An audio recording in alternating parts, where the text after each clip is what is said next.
All right, today we're going to talk about injection molding. This is pretty exciting. We're going to check out an injection molding machine. So let me bring up a PowerPoint here. Now, the part of the process we're on right now, this is a product we're going to talk about. This is a product we did for Velocity Robotics. Plastic enclosure, circuit boards. It has a keypad. Now, after we designed the product, we tested it with customers, we did customer feedback. We optimized the design with manufacturing. We're in this phase right here. We're jumping out of refinement phase and we're working on the manufacturing phase of this product. It's a plastic housing. It's split in the middle and it's made of two parts. And these parts are injection molded, where you take a machine, you inject plastic into the tool that's machined out in the shape of the part, fills the cavity of plastic, and makes your parts. So if we take a look at some of these parts, I have them right here. So here's the parts. Here's the enclosure, and the way the enclosure comes apart, two pieces. Two pieces here, and there's top cover. And inside this part, we have a circuit board that locks right inside here. The other thing is we have a keypad that fits on here. This keypad fits right in here. And there's actually the screen is the part that goes in first. So all that stuff's been optimized. We designed it so that, you put the parts on, they're fitting in here, that's all done. So once that's all done and the part works, you need to make these parts. You need to injection mold them. All right, in this slide, you can actually see the tooling. This is the 500-pound block of steel that's been machined, and it's ready to go into the machine. Over here is a colorized version of this tool, just to show you all the parts and pieces.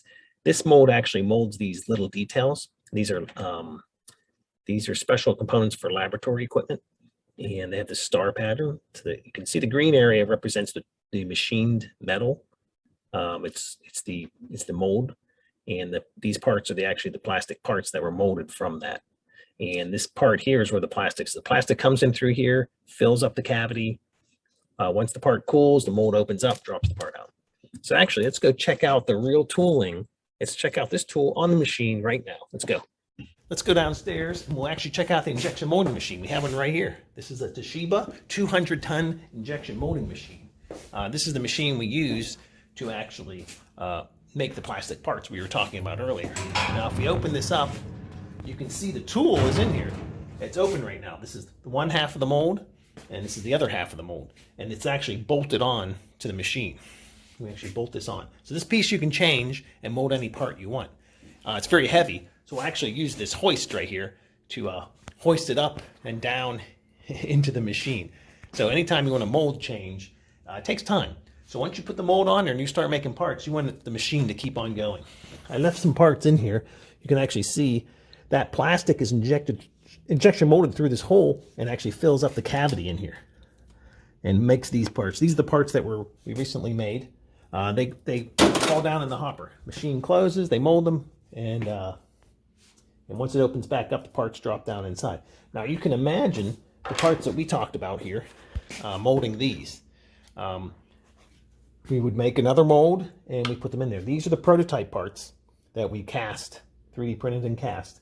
But we're getting ready to cut a tool for a couple other parts, and basically you can mold actually several of these. You can actually make a mold big enough to fill this whole area, and then you can mold these parts. But that's basically the injection molding machine and how it works. Now, before you in order to make a tool like this, we design the parts and we have companies make the tool for us. We don't actually make those tools because we find the experts that do that. But actually molding the parts, we can do that right here.